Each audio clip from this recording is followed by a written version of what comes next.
Team Indonesia, one step away from qualifying to the upper bracket finals. Will last year's runner-up, Team Cambodia, finally be able to put a nail in the coffin and come out on top? Let's jump into the... Oh, that was a stolen orange buff! Very early on, Team Cambodia, unfortunately, just comes in for the infiltration. But is it going to be enough though? So far, we are seeing that Team Cambodia making sure that they have a faster rotation to fight off with Team Indonesia. But Indonesia somehow making sure that they don't have much worry. Like you talked about how laning phase-wise, they can handle by themselves. They don't need to worry much. Solo individual fights can be done on their own. The question is, Cambodia, they're pressuring much and much time again. Uwe being able to steal that first buff is actually huge right here, forcing out a red V now onto the purple just to make sure it isn't stolen again. But it means that Vival is going to be half a level behind Tegami for the first turtle. First turtle indeed, and making sure that at least Tegami will have much more movement, much mobility as well as power against them. That is what Cambodia wants to be assuring now. And at the same time, looking from all the stuns that have been pulled out by Team Cambodia, they're trying to hold off Indonesia's, making sure that they don't have much off rotation. See now, Cambodia doing a good job of holding the river. Tegami in some trouble, but the damage from Indonesia is not quite there yet. Vival is not level 4, so there's no risk of the Ogi shadow kill. Indonesia knows that there is a EXP gap as well. It's going to be hard to contest this turtle, but not impossible. Revitalize used to keep Tegami topped up. Feathered airstrike to force the mid lane push. Turtle drop low. Tegami secures it. Throne of Ruin a little bit too late. Moshi now in the pit. Pops out that ultimate and forces Indonesia back. No casualty whatsoever. Just trying to actually contest for that turtle dance. But yet again, it's going to be a win. A little bit of win for Cambodia so far. Even with now, they're able to actually have more leeway, more leverage for their own economy, showing off that Cambodia is trying to turn things around. Cambodia has already started off pretty good. First turtle in their pocket, 1k lead. Moshi doing a good job of keeping Fumi Echo in lane with this Tamus pickup. As long as Cambodia can maintain the advantage, they should be able to handle not having direct lockdown. The fact that right now, as much as Moshi trying to actually push in, Fumieko will be able to stand on her own. But mid lane, prioritizing heavily. We do see a lot of the rotation comes in from Baobei as well as Uwe, making sure that at least Vivian as well as Vival does not come into their rotation or even into their territory. And this is what Cambodia is trying to do. They control every movement of Indonesia. You can see they're looking a lot more comfortable now, rotating across the river. They can do it very confidently, very aggressively. And compared to before, Indonesia doesn't have as much freedom of trying to focus down one lane. Elan actually getting to play the game this time around. And the fact that right now, Team Cambodia, they have 30 seconds on the clock before the second turtle comes in. And Team Indonesia just trying to find a way, just push a little by little the minions, as well as looking for a way of how Cambodia is trying to move around this map. And Indonesia is going to need to play defense now. Their early game isn't particularly strong in the first place. It's just mainly lane priority. And because Vival was put behind, it's going to be hard for them to go for direct 5v5 contestation now that Elan is actually having a score on the board as well. They'll probably want to give up mostly on turtle contests and wait until the mid-game when they have some items. Yeah, looking for a way to just let off the objectives on the side of Cambodia and finding a way so that they can actually level it things with the team of Cambodia. But now, starting off right now with the Moshi trying to push into Vivian as well. But Fumieko comes through! Throne of Ruin into the tectonic charge. Tegami in trouble, actually goes down. Meanwhile, steals the turtle away. Fumieko picks up first blood on the landslide, but now Fumieko in a little bit of trouble. Going to be able to Crimson Gleam out of there. Indonesia turns it around. Turns it around indeed. Great initiation coming out from Fumieko with that Throne of Ruins to a point that they were able to actually guard out, control the movement of Cambodia, and get the turtle for the step. But Bobby! Deflector forward, darkening blasts right into the face of the Granger, goes down, and now they're aiming for Uwe as well, surrounded by 3 members of Team Indonesia. Have to use the AOG just to escape. just to escape using the ulti. A lot of resources just to survive it out. Cambodia started out really good to control the movement of Indonesia. Now they're losing much of their weight. Sometimes you just need that one play to be the pace breaker. Yeah. To just control the tempo and reverse it in your favor. And Indonesia found the angle. Cambodia now going to be scrambling a little bit. They're going to try and swap lanes here to give MlBB an easier time. And look at how we are seeing that Team Cambodia still moving around together, trying to actually control the movement of Indonesia, yet they're faltering down now. Fumieko trying to find a way to actually break into the turret, but MlBB is gonna not allow it. But here on out, Uttarapan puts out and Moshi backs away. And Moshi's not really going to be able to hold this lane, so they're basically sacrificing the Tamus's farm in order to give the Granger a bit more space, which is understandable, but also not ideal considering that Cambodia were initially in control of the map. And the fact that they're trying to gang up against Fumieko, yet they are not able to do so now. Indonesia smells it and hears the whole commotion, and they're gonna actually try to back things up.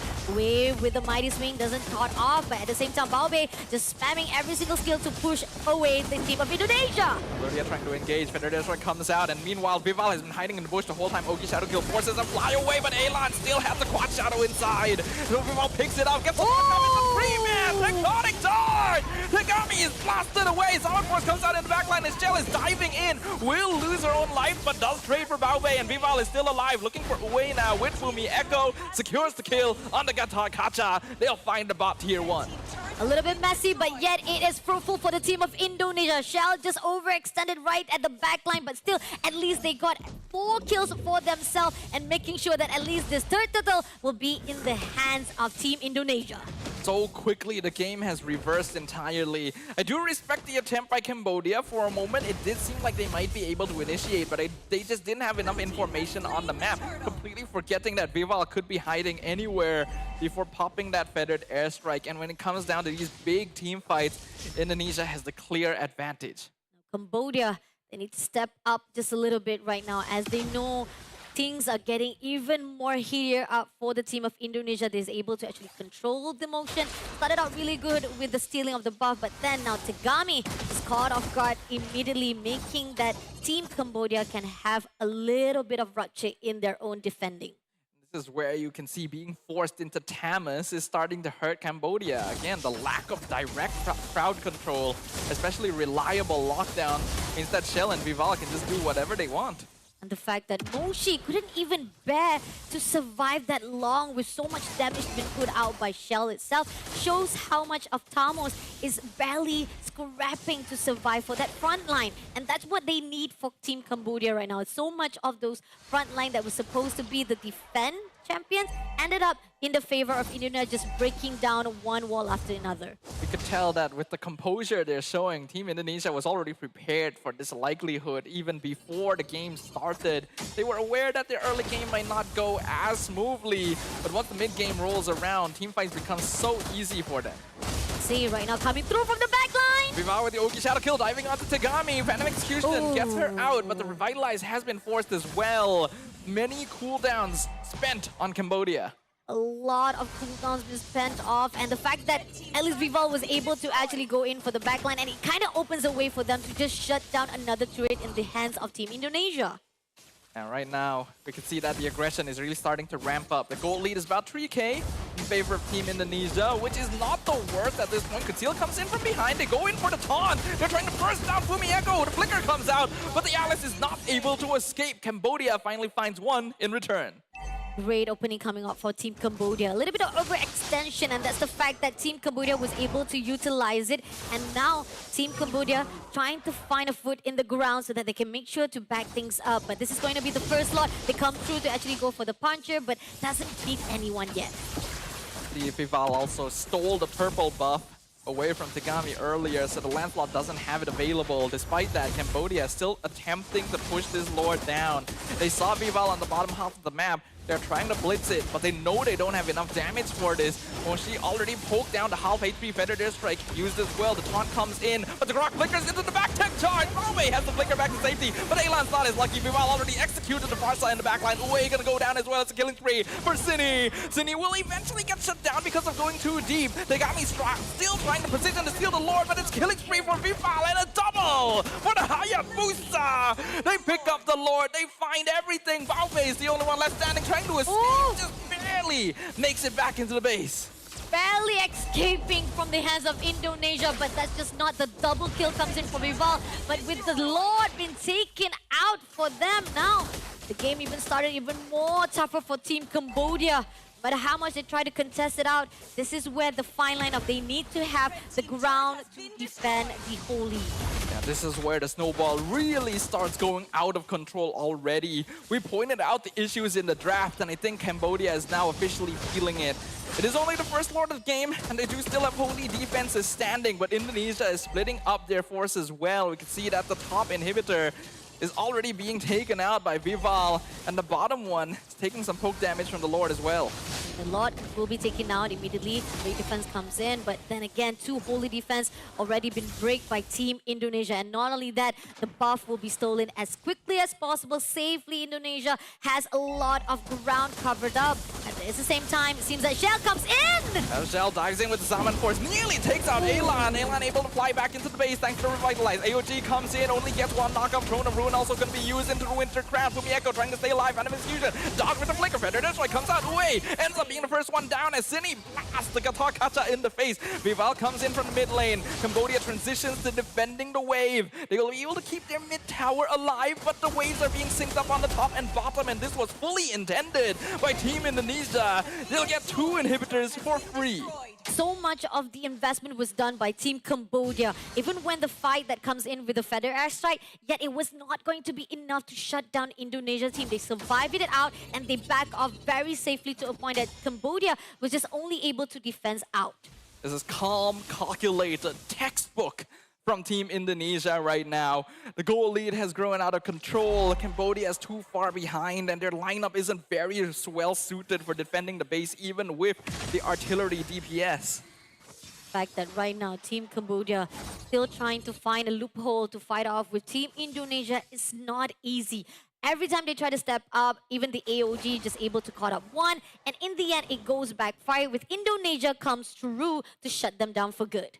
It's another case of a team just having too fast execution compared to their peers here.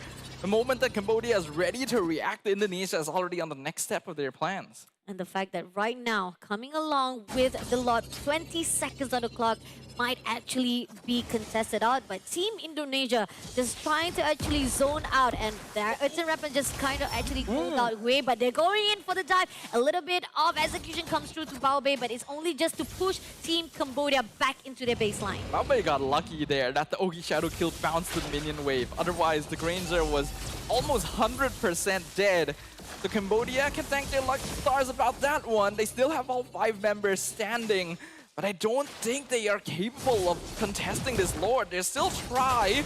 Moshi's providing vision. The rest of them are coming through with the conceal, but they're all funneling into a single area, and you know that that's exactly what Vivian is waiting for. And looking from the side of Tegami, trying to find a way to actually clear out the minion wave. Can I actually go in for the backline to open up the door to fight off? But here, Uwe, as much as possible, just giving up the blood, giving up all the defense from the side of Cambodia. It's still not enough, but Azurban comes in with a second hit! Behind the wall! Catches the backline! Vivian! That is way too much! It's already a double kill for Cine. Cambodia is getting run over. It is an absolute steamrolling! From the side of Team Indonesia, triple kill for Cine on the Lunox. Tegami trying her best to hold on, but it is a 1v5 and it is a monster kill for Vival! The defending champions of WEC make their presence known on the stage once again. Such